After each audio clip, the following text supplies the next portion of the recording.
felt this profound sense of love for everything. If you were to tell me 2 years ago, before I took ayahuasca, that I would be standing here thinking about how to heal people and help people and how to continue to heal and help myself and my family with them, so I probably would have laughed. Hi everyone, and welcome to another episode of Cosmic Echo, a Taylor podcast. My name is Lee Adams. I'm your host today, and I'm speaking with Mitch Schultz, who is one of the directors of a new documentary coming out called From Shock to Awe, a journey of hope and transformation.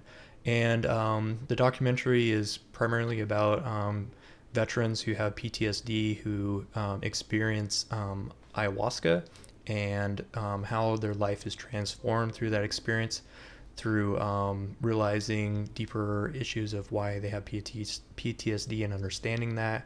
I haven't personally seen the video yet, but you can go to their websites, fromshocktoawe.com, and see the intro or the trailer about the documentary. And it's pretty empowering stuff right there. Just showing the documentary to fellow veterans has really kind of made an impact already. So I'm interested in watching the show, as well as going to the screening. It's going to be November 12th for anybody that's interested in watching it. Mitch and I talk about PTSD. We talk about the different ways that these plants and medications can help people through PTSD. We're talking about MDMA and ayahuasca primarily. We also talk about Mitch's personal experiences with PTSD and how ayahuasca or DMT and ayahuasca and psychedelics have kind of transformed his life into a greater realization. So it's a great conversation and for a great cause. So let's just get to it.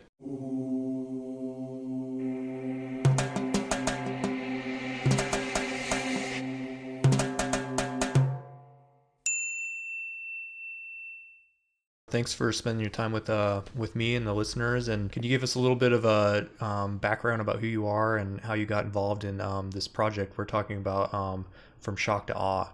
It's a documentary coming out shortly about PTSD and using psychedelics, primarily ayahuasca, to help people. So give us a little bit of background about what the video is about and yourself and your work. You bet. Well, the film itself is about mainly focuses on two particular military vets and kind of their struggle with their life as they come back to reintegrate from war.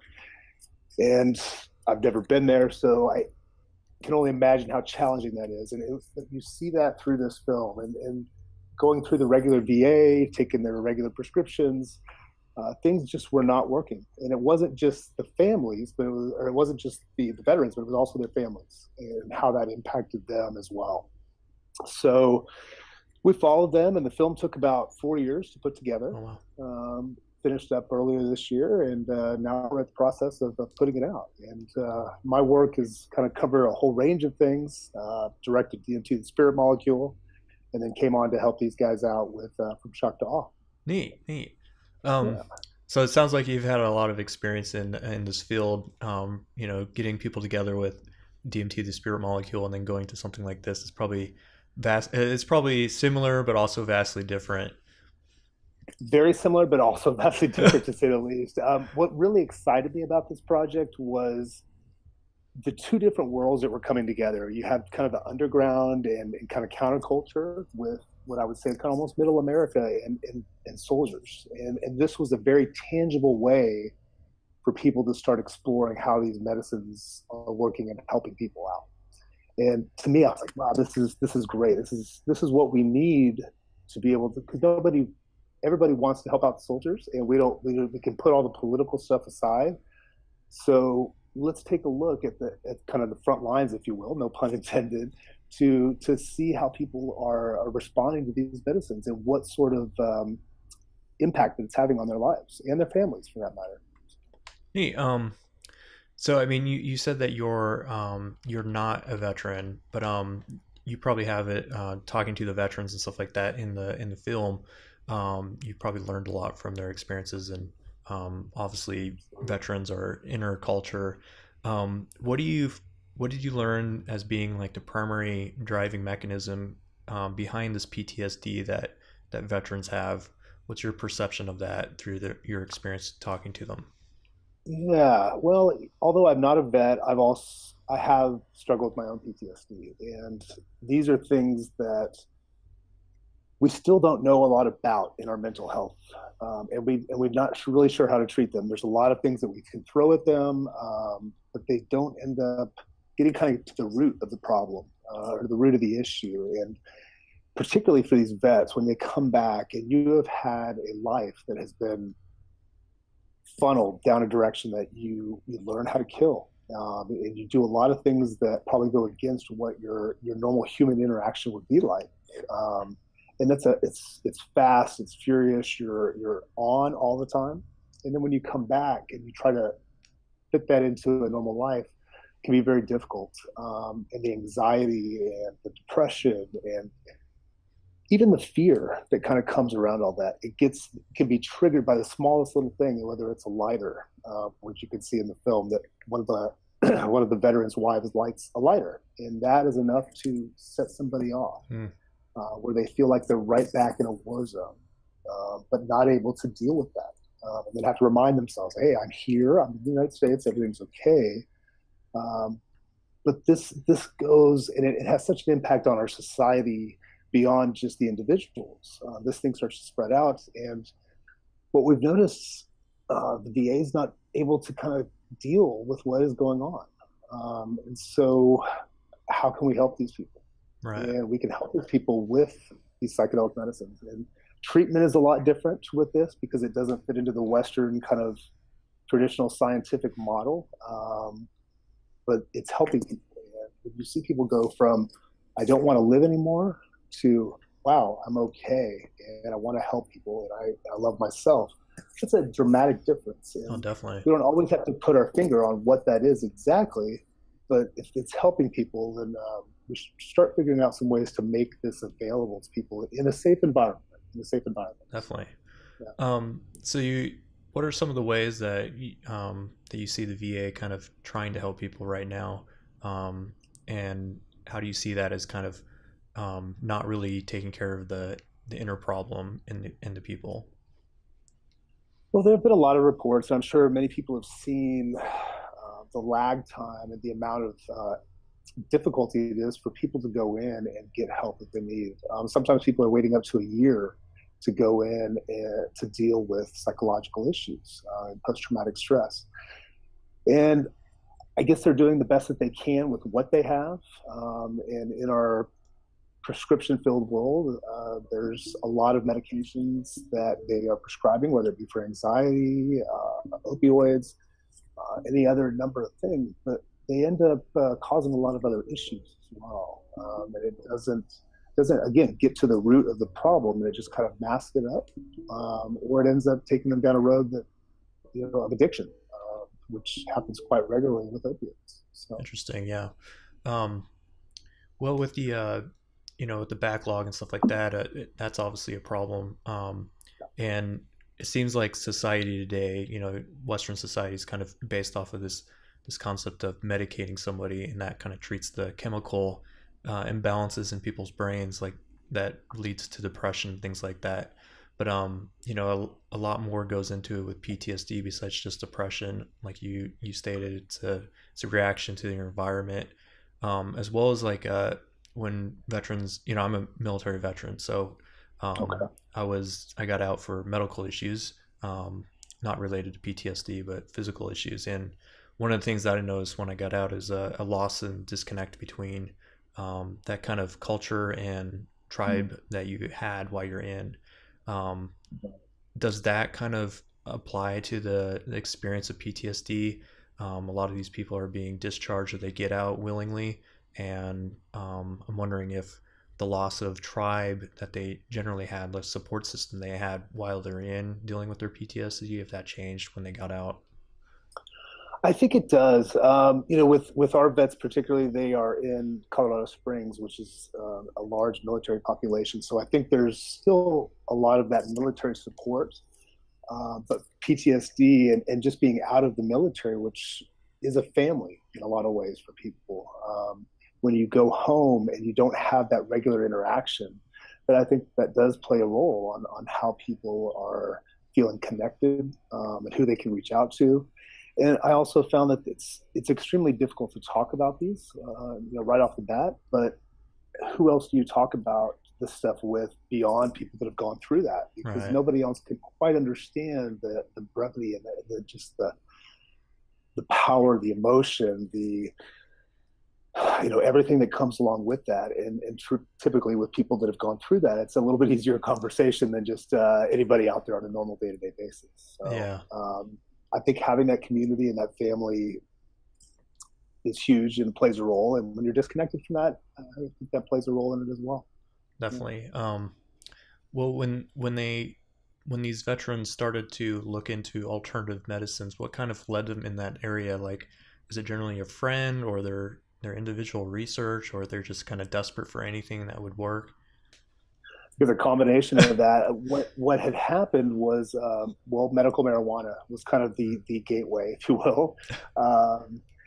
And that was really not to just wipe out or get rid of any of these things in a medical sense, the PTSD, but really to kind of help with anxiety, pain, things like that. So the ayahuasca didn't come around, or MDMA didn't come around until after they started to open up a little bit with medical marijuana. And again, these are folks that have never tried any psychoactive drugs at all, Yeah. except for maybe alcohol and tobacco prior to this. And so making that leap it's a big one. And with all of the different things that we hear from society about what these things are, there's a lot of baggage that comes along with that. But the marijuana started to help them open up, but it didn't take it away. It didn't again get to the root of that problem. And so both of our vets were like, "Hey, we need something more beyond just this green kind of filter, if you will." And so they said, "All right, we're up for it." And they were kind of at their wits' end. They're like, I need something. I don't know what it is, but I need something because I'm still not there and I can't function." So they went to a place called Soul Quest out in Florida to do that. And after that weekend, one thing to note, these are not magic pills and everything just kind of disappears once it's taken. There's a process, but you can go through a lot within just a weekend or even just one night. But it's an ongoing process, and the reintegration after coming back from something like that and then putting that back into your life so you can have a richer and kind of more connected life, it takes time. And we're still trying to figure out how to do that, I think, as a society as well. How do we take these medicines that have indigenous roots, but also can help people out in the Western world, and try to find a balance between these different worlds? Okay. Yeah, that makes sense. I'm going to be sharing this with veterans that I know. So can you go through that process of why psychedelics are so powerful for helping people with PTSD, and then bring it to the point where they're integrating the experience, and then afterwards, like what is this process that's going to be taking place for the majority of people that choose to explore that way? Sure. Well, particularly with, let's say, MDMA, there's something that goes on in that experience where people are able to kind of almost experience trauma from an outsider's perspective, where they're not triggered and that it's emotionally charged, where they can almost step back. Excuse me. But it's not just about the experience of the MDMA. Yes, you want to go back in, you want to be able to kind of understand what that is, what sort of relationship you have with it, what kind of patterns it's put into your life, what kind of fear, what kind of, again, the emotions, just they're endless around that. So there's also therapy during that time, but then also afterwards to kind of help with the reintegration process. And being able to kind of at first experience that trauma again from an outsider's perspective, and not be right in the middle of it, gives you a sense of, okay, I'm okay, I'm safe, I'm not, nothing's going on here, but I can say that this is my trauma, this is what I'm going through. And then again, when you're outside of that experience or outside of that therapy session with the actual medicine, being able to start talking and understanding that relationship to that trauma back into your daily life, whether that's how you're talking to a loved one or a child or any of these things. So there's a process that has to unfold, and again, it's not a quick overnight kind of thing. At the same time, people are seeing a lot of help and assistance just from sometimes one session, but many times, but it isn't a continued thing that happens with medicine and also with therapy sessions coinciding with that. So, I mean, is this, a lot of people don't know what MDMA is or what ayahuasca is. Is this like some type of pill, or is this like something you go to the doctor for, and get prescribed, anything like that? Yeah. Well, MDMA, so commonly known as ecstasy, and it was originally started being used anyway for treatment of within therapy.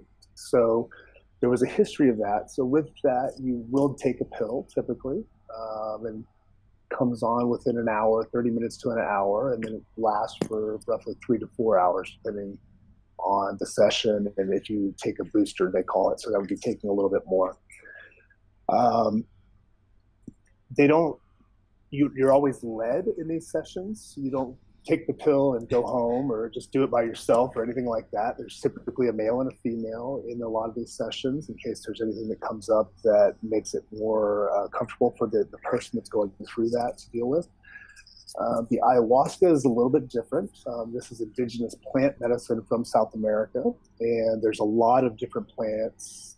Well, not a lot. Ayahuasca, the vine itself, is mixed with another plant that provides the visionary aspect, but there are different plants that can be used with that. So this is usually kind of brewed down into a tea, and the dosage is not the same that you would get again in our Western medical model, where this is 100 milligrams that you're taking for this particular thing. And each practitioner is different. Some say take a little bit more, depends on the plants at the time that they were harvested, all of these different things. So the ayahuasca is a little bit different. It has a little bit more complexity to it in some ways because of the plants and the different approaches to it. But the MDMA is a pill that you do take, and something that you would be able to take with a practitioner. All of these things should be experienced with somebody that knows what they're doing.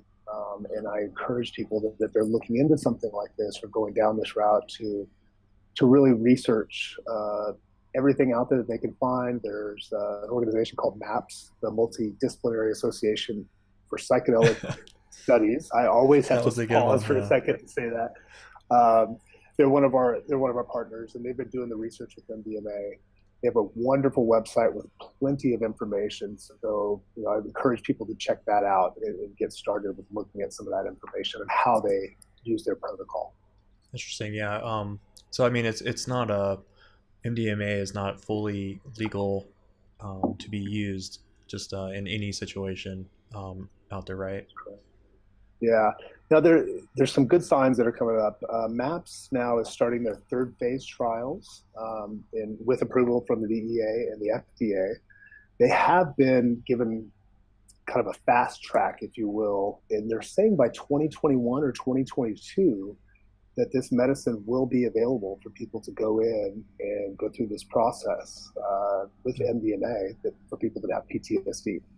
Potentially psilocybin, which is the active ingredient in magic mushrooms, for end-of-life issues. Oh, wow. So it's moving quick. Yeah, it is. Even when we released DMT, the spirit molecule, back in 2011, these kind of conversations weren't happening as much. And then all of a sudden it's like, wow, 8 years later, here we are. The DEA and the FDA are very aware of this, and there are trials that are happening. And as long as people are going through kind of the protocols that have been set up, there's a lot of benefits. And I really feel strongly that society can change and benefit a lot from what's going to happen. That's great, man.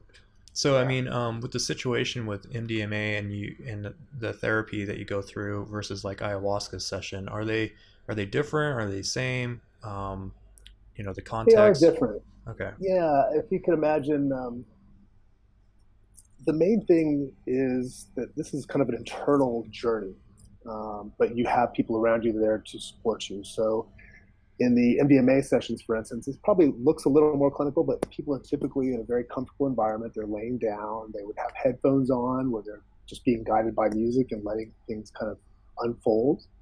The therapists are in the room at the time, so if anything comes up during that time, then they can talk to them. So there's a little bit more interaction with that. Now, with an ayahuasca session, typically people drink. There's a larger group for the most part, and people are still there to help people, but there isn't really a talking going on during that session. So again, it's an internal journey. You go through your stuff, and if you need help, the people are there to help you with that. But the therapy aspect doesn't play out the same way, I don't think, as MDMA would, for instance. That makes sense. So through the experience, what specifically is happening? Like you kind of mentioned this journey, this internal journey to realize an additional way of thinking about maybe the issues at hand or underlying issues that are causing the stress or the trauma and the PTSD to come up. But from your perspective, what is really taking place, both neurologically maybe and then on the more psychological way? Sure. Well, it's hard to kind of get into this part here. I'm not a neuroscientist by any means. I have had these experiences, so I can at least speak from that perspective and benefited from them. There's a variety of things that can happen. With MDMA, for instance, and that's pretty different because they're different compounds compared to the ayahuasca. The MDMA, again, is more of this ability to experience the trauma or anything in your life. If you're just kind of getting pictures and mental thoughts and memories kind of flooding back into your mind when you're going through this process. But there's can be a disconnect with the emotional part. So you can kind of step back again and look at it from an outsider's perspective. And you can start to see, and these are experienced in many different ways, but see the connections between a trauma or something that's happened to an individual and how that trauma maybe gets registered in the body and also in the psychology and what that does to behavior, your emotional sense. And many times when these things happen, we're not even aware that they're impacting us. They're kind of an underlying thing that is just programming. It's just going on and you're just going about life and you're responding to everything that's happening, but you're not even aware that that is why you are doing what you're doing. So with these medicines, you can start to see those patterns. You can start to understand, well, this trauma happened, and because of that, I do X, Y, and Z.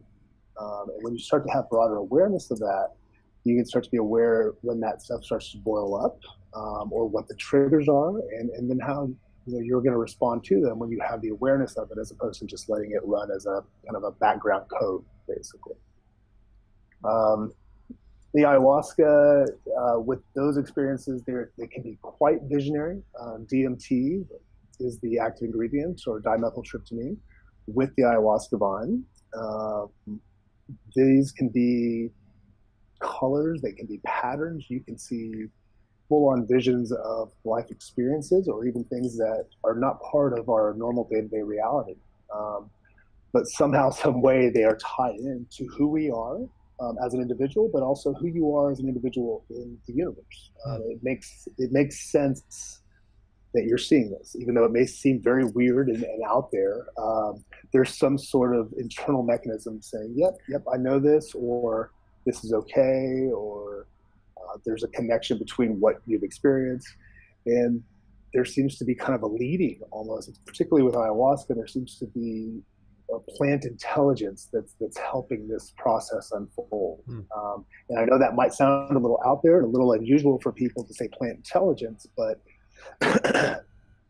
if I could just throw out there that plants have been evolving a lot longer than we have, and their mode of interaction or communication with us is a chemical process. It's a chemical process with how they interact with us, not just psychoactively with psychedelics, but with food and with smells and all these other number of things that plants produce to get reactions or interact with us. So lot more visionary, I guess, in the DMT state itself, but still, again, has this ability to kind of lead you on a path to show you what's happening in your life, what has happened in your life, and how you might be able to change that, and kind of come to terms and also be okay with what's happened too. Well, I mean, I'm sure with your experience with DMT, and as long as you've been in the community researching DMT, possibly using DMT and things like that, you've probably run into a lot of culture interaction with ayahuasca and kind of that culture that surrounds that plant, or that drink. So a lot of people that probably will go research ayahuasca and figure out, if they have PTSD, will figure out pretty quickly that there's this weird culture, not weird, but long historical culture that surrounds this with shamanism, things like that, which, some people would be a little bit scared of, and most of the time people would have to go to South America to experience this and run into like shamans there and different groups and things like that, and a lot of mysticism follows that and all kinds of stuff. So I'm wondering, from your perspective, what is the, if somebody's like, I want to do this the right way, what is the way that you would kind of maybe guide people into seeing a way to use this plant in a constructive way that would help them the most? Yeah, it's because there's been such an influx of Westerners going down to Peru, in a third world country where cash is everything.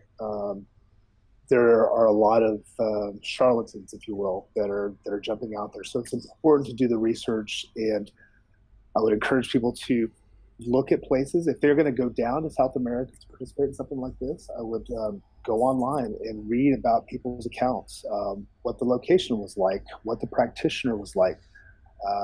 Maybe if you could, even talk to people that have been to certain places. It's a bit of a stretch for the Western mind to go into shamanic worlds that are very animistic, and it doesn't necessarily fit with the paradigm that Westerners have. So what's starting to happen is that there are a lot of people that have been traveling down there and learning from a lot of the shamans and curanderos, and bringing back kind of a modified version of what they're doing in South America, and kind of modifying that into a Western scope, still holding some of that tradition, holding the ceremony aspect, but making a little bit more Western. So there are a lot of the ceremonies and things happening in the United States. There are a couple groups that are legally allowed to do this, the Santo Daime and the UDV, or the Uni de Vegetal. So these are groups that have started off with kind of indigenous models and practices, but also incorporate Catholicism. So there's Christianity put together with this thing. So it's a slightly different approach than traditional shamanism, but they're still using the medicines as a sacrament, essentially. So there's a whole range and a whole kind of dial or spectrum, if you will, that people can go to, and it could be full on, South American shamanism, or kind of a Western model that's been influenced by that. It's important, again, to do your research, because there are some things that are happening in South America that I would not encourage people to go be part of. People being taken advantage of, money, all sorts of things, or even people that don't really know that space, and if they're just offering ayahuasca to people, and it's not the safest thing. When you have people that are already traumatized, when you're giving medicines like that, you want to make sure that you have a safe container and a safe setting, right, to be able to take people to go through this process. So, there's a lot of information out there. People should research as much as they can, talk to people that have gone through this process. You can find some information on our website from shocktoawe.com that has some of the researchers and even some of the people that have gone through this process. And then there's tons of different areas out there. Arrowwood is another very great site, arrowwood.org, and see if I can spell this right, EROWID.org.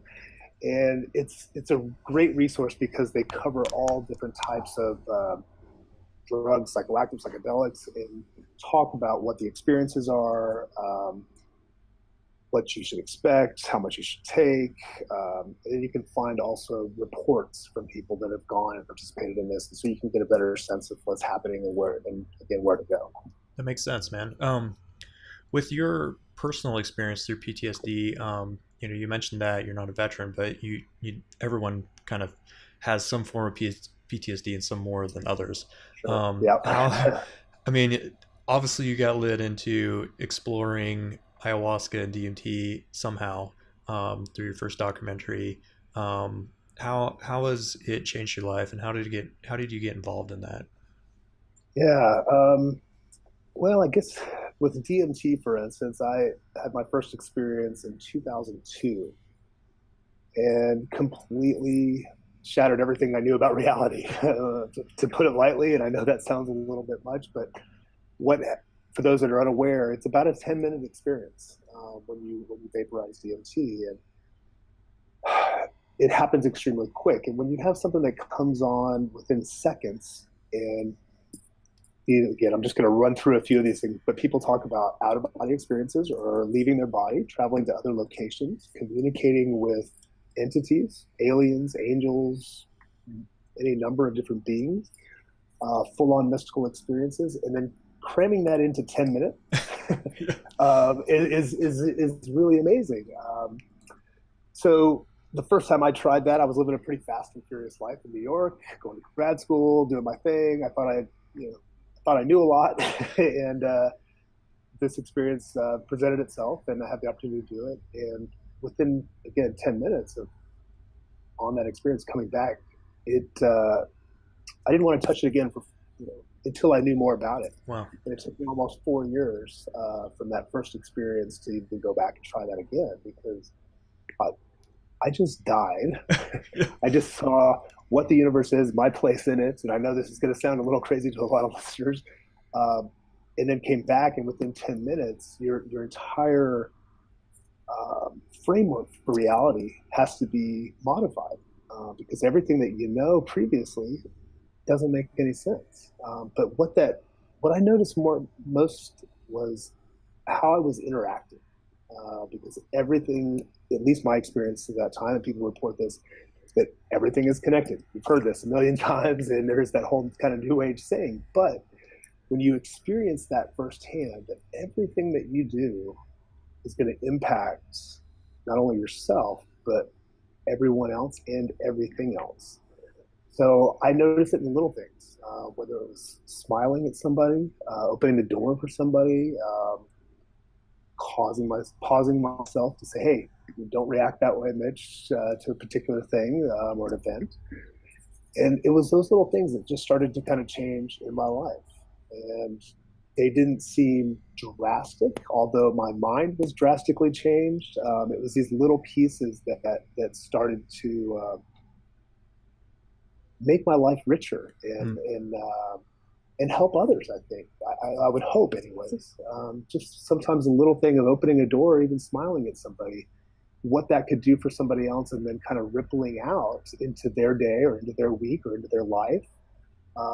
If we could do little things like that all the time, and each one of us tried to do that, wow, imagine all the ripples in the pond all of a sudden that have this nice vibration to it.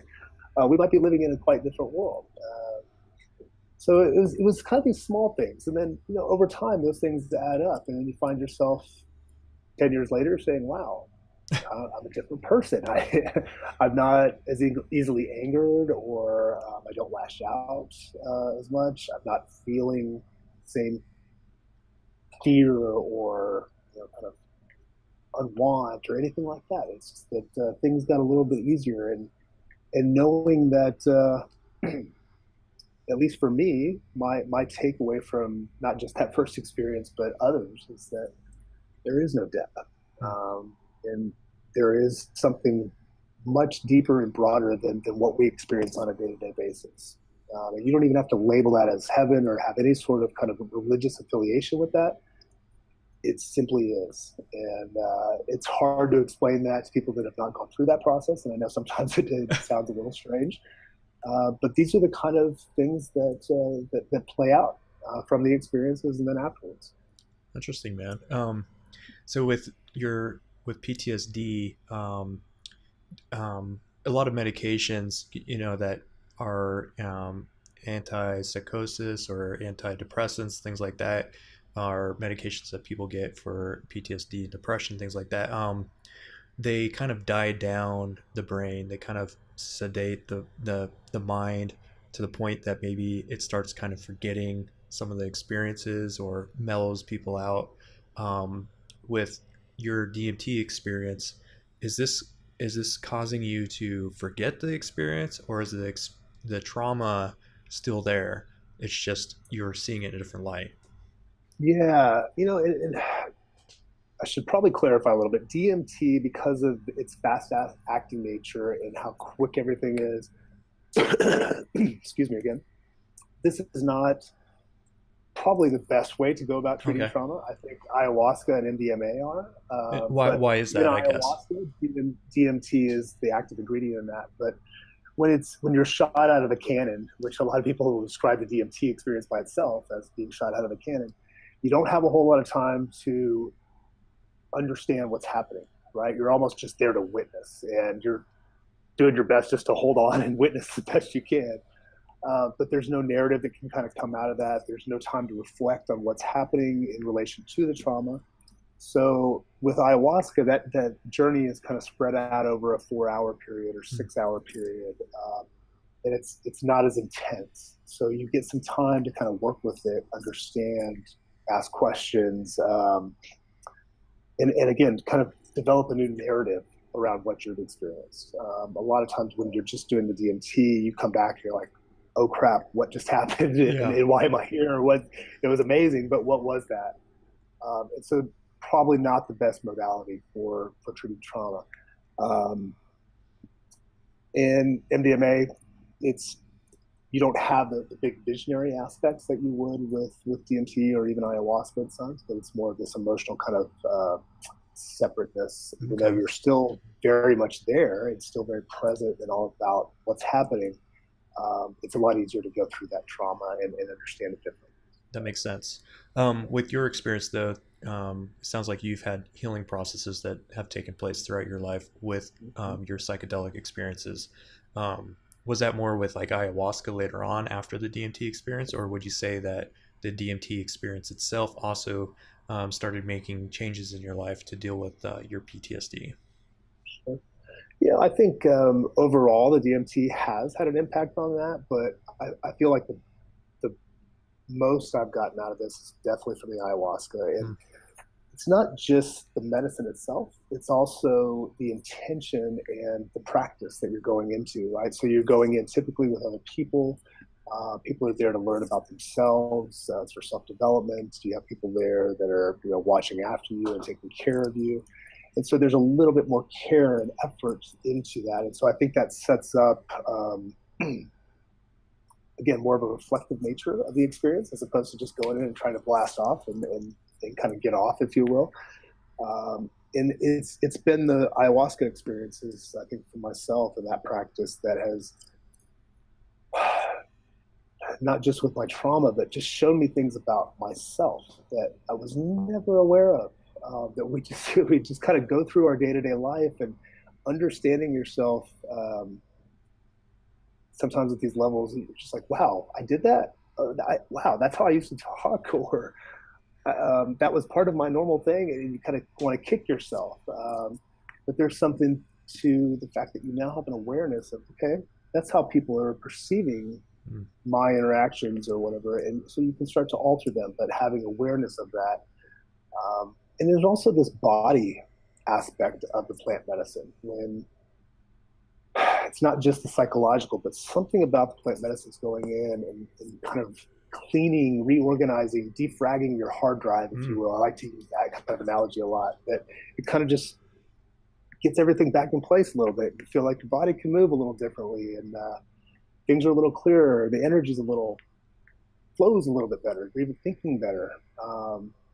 So I think the practice of that, and also the extendedness and being able to think about not just think, but lay out your intentions. What am I doing? Why do I want to do this? What do I need to change? What do I want to learn about myself and the world? And so again, just instead of going and doing the 10-minute experience where it's just a blast off and then you're back, I think those things can play out a lot differently and really, really get to the core of some issues for people. Makes sense, man. So you talked about some of the changes that take place in people, and I read the synopsis of the movie. It talks about how these veterans, they came back from this experience so changed. They're almost different people in a way, and their family kind of reacted to that in some, they didn't know what took place, kind of, and your personal experience, you remarked on this dramatic change in 10-minute, 30-minute experience that you had that lasted for the rest of your life. So what is that change that's so dramatic that it's hard to relate to people, and what are some ways that people can kind of reintegrate with their society and teach people about their experience? Yeah, it's first off, I think explaining the experiences and what you experience under the effects or from the effects of the medicine, unless you've gone through that, again, a lot of times this stuff is not going to make a whole lot of sense. It's going to sound kind of fantastical and over the top, and like, yeah, you saw aliens? Good. All right, good, good. You saw angels or beings. But it is the little things, I guess, afterwards. Sometimes when people go through the experience and they kind of go back into family or friends or work, they want to like tell the world. They want to share what they've experienced and share the light. Sometimes that can sound a little zealous, and it can be a little over the top, I think, for some people. And one of the veteran's wives was feeling that when he came back.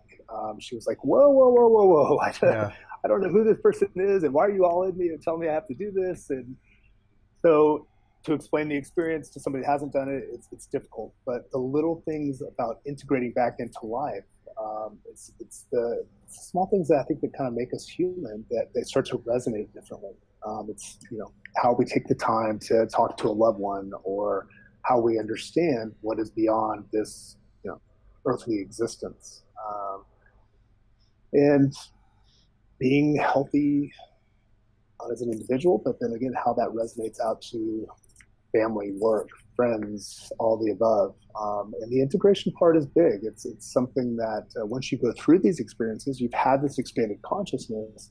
How do you take that and put it back in? And there's no set thing, but there are people out there that are starting to kind of work with people and try to kind of put those into some sort of a framework that makes sense in your day-to-day life.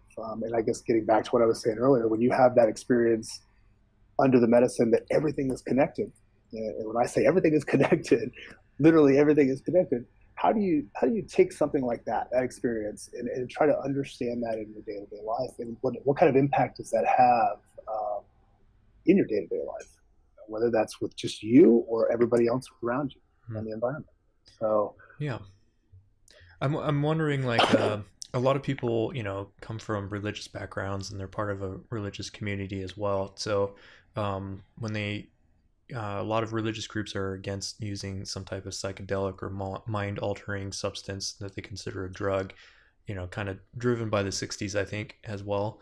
How can people see these experiences as different than just taking a drug, and kind of talk to their religious groups, their churches or whatever, and express that this is a form of medication versus like having a trip or something like that? Absolutely. Well, first of all, I grew up in a very conservative Christian family, so I understand that mentality. First off, I would say that psychedelics and psychoactive plants have been a part of human history for millennia, and potentially, and there's a lot of evidence for this, that even the early religions, as they were forming and potentially even developed, were because of psychoactive medicines. And I know that may sound a little nuts for some people, but you can see psychoactive mushrooms in Christian iconography that goes way back, hundreds of years. And so there is awareness of that, especially even in the Middle East. DMT is found in acacia. Acacia is one of the highest containing DMT plants, and it's all over the Middle East. Plus Syrian rue, which is similar to ayahuasca, and being able to have that combination there. So I guess what I'm saying is that humans have had this as part of their practice for a long time.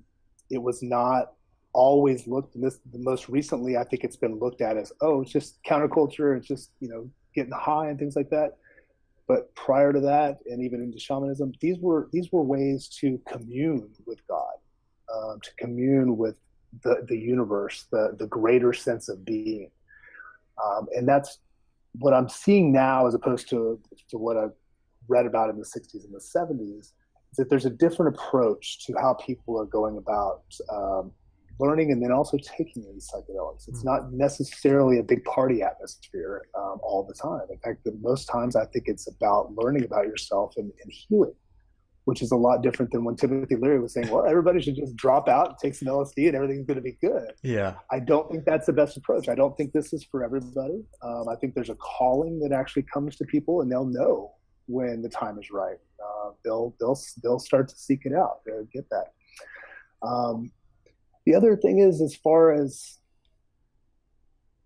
I think that God, however you want to understand that, that greater being, has put plants that have these psychoactive capabilities. They've been co-evolving with us for thousands of years. And we've been wired to have those experiences. I don't think that's happen chance. I think that is, that there's reason for that. And it's been part of our history. So don't discount it just because the dogma says you should. And that there are other ways to start looking at these that can still have a spiritual context to them. And I guess that's what it comes down to. It's set and setting. And when I said that earlier, set and setting is who you're with, where you are personally, what your intentions are, and kind of just the general flow. And if you go into an environment, say, I'm going to a party and I'm going to go listen to some music and take some drugs, well, yeah, that may not be that beneficial. But if you're getting together with a group of friends and people that have been practicing this, and you want to learn more about yourself and heal, then you're going to have a much different experience. And that people are seeing it left and right, from people that are religious, people that aren't, that are going through these experiences. You can't always put your finger on exactly what it is, but they're coming back different. They're coming back changed. They're coming back better. They want to share. They want to help others. They want to help their family. It's amazing to see, even in the film, as when people watch it, that first weekend when these vets went through that experience, shoulders are sunk. They weren't really, comfortable. They didn't want to make eye contact. At the end of the weekend, man, they're smiling, they're bubbling, they're hugging. It blows me away within that short amount of time that you can go through that. And that's the response that you can get. So that's great, man. So I guess, what is your perception of the future with these? What is your hopes, I guess, with these medicines in the future for the Western society and generally the world now, I guess, since we kind of imply these laws against it all over the planet. So right. Well, I'm very hopeful and excited that 2021, 2022, it's not that far away. And there is somewhat of a fast track happening with MDMA and hopefully psilocybin, that people that need these medicines and can get access to them will be able to do that. And this, again, isn't something that you go in and get a prescription and go to your pharmacy and something you go and take home. These are you're going to go work with trained professionals to do this. I think what starts to happen, because you said it earlier, there's so much trauma in our society. It's not just the vets, but it's all over. And I think all of us have different varying degrees of trauma. If you can imagine all the energy and the things that go into dealing with that, the anxiety, should I get up? Do I want to go to work? Do I want to go to a party? Do I want to eat something that's healthy for me? Or am I angry? These things start to soften and smooth themselves out. And the complexity that impacts on the systems, our healthcare system, our political system, our economic system, all of these things I think benefit from people being healthier and more in tune with who they are. And I think that these things would have an amazing impact on this world. And if we want to focus just on this country, but there's a lot that goes beyond just healing an individual, and how that actually, again, resonates out into their lives and in every aspect of their lives, and become part of a society that they want to go participate in, as opposed to withdraw from. So, That's great, man. That's a great hope for the future. I'll keep that hope alive. Yeah, man.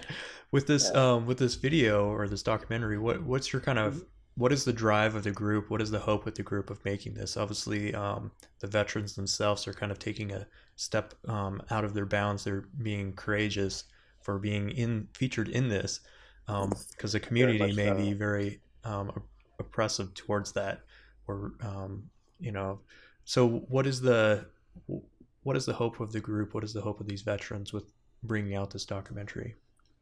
Well, yeah, first off, I'd like to just thank those veterans and their families for opening themselves up, because they shared some very intimate, personal things that many of us would never want to put on camera and have seen by thousands of people. But from their perspective, it's like, look, I was at my wit's end. I needed something. Otherwise, I wasn't going to make it. And when I say make it, I mean live. They decided to go through that process, first off, I think, to help themselves and try to survive. But then looking back now, they're saying, wow, I can help other people. And I want to help my fellow soldiers that have gone through this stuff and that have experienced this trauma. And again, resonates out beyond just soldiers. We want to save lives. There are too many people that are struggling unnecessarily when we have medicines that can actually treat them and help them. But we, put them into this one category over here, and we say that you're going to lose your mind and do all these things. There should be caution with these. I will say that. At the same time, we think that we can put out information that can educate people and also touch people that are sitting there struggling, that they don't know where to go. They don't have a place to turn. And so just showing them that there is a possibility of getting some help and getting some assistance from these, we would like to help those folks out, because a lot of the information out there, at least in the past, on psychedelics has not been 100% true. In fact, most of it has been propaganda, and I'm not a conspiracy theorist at all, but all of the medical and the scientific research that we're seeing now, these things are nothing at all as they've been perceived, as they've been pitched. And if we can help people out and save lives, as opposed to people taking their own lives, even if we save one more life, that makes this project worth it. But I think we can save a lot more, and we can help a lot of other people that are going through this. So Definitely. That's why they're doing it, and that's why we make this film, and that's why I got involved to help these guys out with this. So. That's great, man. I showed the trailer to a veteran friend of mine that has PTSD, severe PTSD, and he's never even considered any type of psychedelic, I don't think, in the past, besides maybe some marijuana. And He was just blown away by just that. He was like, I want to see this. So what are some ways that people can see this and reach out to you guys and visit your website, stuff like that? Yeah, so right off the bat, November 12th, it's the day after Veterans Day. We're calling it Coming Home Beyond Veterans Day, because this is not just about celebrating one day. We have people that are going through this process at all times. So November 12th, we're screening in potentially 25 cities around the country. You can go find out which cities from shocktoawe.com/watch. And you can go on. These screenings will be taking place in theaters around the country. This will be our kind of initial launch, and we're trying to get as many veterans there, as many family members of veterans there, to go see this film. And then from there, we're hoping that this grassroots kind of approach, people will host other film screenings in their city. Or if there wasn't one in your town, then you could go on to this platform called Tug that we partnered up with to host your own screening and invite your friends, invite your family, invite veterans. And early in the new year, we'll be putting this thing out on digital platforms, iTunes, and hopefully Netflix and others like that. So it won't just be in the theatrical release, but November 12th, that's when get everybody there and come check it out. And if you can't make that, then please check out the website, and it will be fully launched in the new year. Okay, great, man. What are some things that you're currently working on in the future? I know you've been super involved with this community. Like the DMT spirit molecule is huge. And I haven't heard of anything since then, kind of what you've been working on. So what are some things that you're working on in the future after this documentary? My experience with that film, DMT, the Spirit Molecule, got me really interested in consciousness in general, and how we perceive the world. I think a lot of times we're eager to point fingers and, there's this political thing or this here, or we've got to pay bills. Consciousness is this thing that makes all of that happen, and that's how we're perceiving this. But we tend to throw that out and not even talk about it because we don't understand it. We don't understand what it is. So I've been looking at some research that was started back in the 50s by a man named Claire W. Graves, where he was teaching human development at the time in upstate New York, and started doing his own research into what happens as human life, how we change and what core process and different kind of states do we go through. And he started to see patterns developing in his research on on an individual level, but that also correlated out to the species. And there was a book that came out by two of his research assistants called Spiral Dynamics. And a lot of people know the research because of that, but the original research was never published academically, so many people don't know about it. So I've been looking at the original research and what all that means. I'm fascinated by it. It makes a lot of sense to me.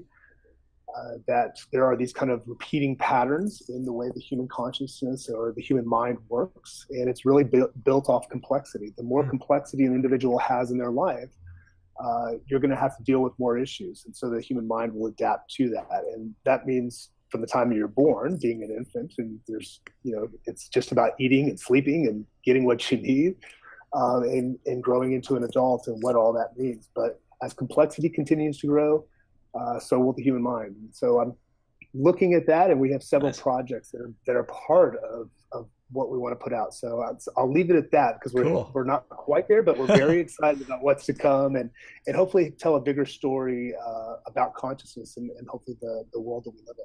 Neat, man. Well, I'm excited to hopefully hear more about that in the near future.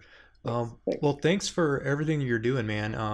As a veteran, I really appreciate it, because it would be a video that I can show my friends and the people I know that suffer with PTSD and explain it in a visual format versus, just me talking about my crazy experiences and how seeing aliens and things like that have healed me over time somehow. So, this will be something that's a little bit more grounded than me sputtering nonsense, and give some people some real hope. I have family members also that have PTSD, and showing them this video would probably change their life, and hopefully I can do that, and hopefully they can make the decision to choose to help themselves with this if possible. So it's great work, man. It's really important stuff that you're doing here, and I appreciate it. So thanks for doing that. And thanks for spending your time today with me and the listeners and the viewers on this podcast. Thanks for having me on. I appreciate it, and hope that everybody can make it out and check out the film. Great, man. This has been another episode of Cosmic Echo. If you enjoyed this episode and would like to learn more about From Shock to Awe, the documentary, you can visit our website at tailleaders.com/CE podcast. Additionally, you can go to their website directly from shocktoawe.com. Also, if you'd like to learn more about Mitch Schultz and his work, you can visit our website again at tailleaders.com/CE podcast, and we'll have links available for you there. If you'd like to support this podcast, you can do so through our donation page located at the same website. We look forward to bringing you additional episodes in the near future, but until then, happy dreaming.